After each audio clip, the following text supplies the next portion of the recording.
แต่ก่อนนานมาเขาลือสาดอนแยงแห่งนี้คนลงเรือตามสายนาทีบังเกิดมีพายุครั้งใหญ่พาตีกระหนำคนทั้งเหือแทบสิว่าวายกระแสฟองเฟือดมาข้างใด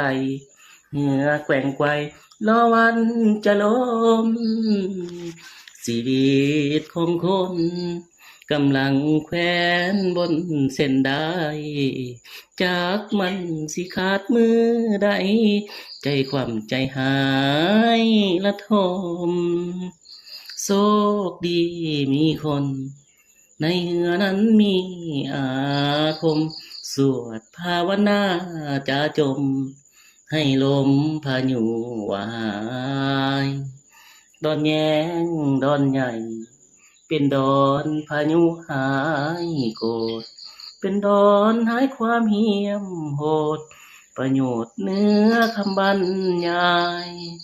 เป็นฐานท่องเที่ยวของเมืองจำพรแห่งใหม่ปัสสาสร้างสาก้าวไปสดใสเหมือนคำก้าวขานตอนแงงดอนใจแม่นได้มาเห็นเพียงครั้งหัวใจอ้ายหล่นน้ำนางแอวบางผู้สวยโสพันอ้ายไม้มาสร้างดอนแยงห่วมน้องน้องคานอายหนุ่มบ้านไกลไฟฝันมอบสีวันบ่หันห่างลาแต่ก่อนนานมาเขาลือสาดอนแยงแต่ก่อนนานมาเขา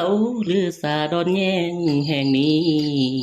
คนลงเรือตามสายนาทีบังเกิดมีพายุครั้งใหญ่พาตีกระหนำคนทั้งเหือแทบสิว่าวายกระแสฟองเฟือดมาข้างใดเหงื่อแกว่งไกวรอวันจะล้มชีวิตของคนกำลังแขวนบนเส้นได้จากมันสิขาดมือใดใจความใจหายละทมโชคดีมีคนในเหือนั้นมีอาคมสวดภาวนาจะจมให้ลมพายุวายดอนแยงดอนใหญ่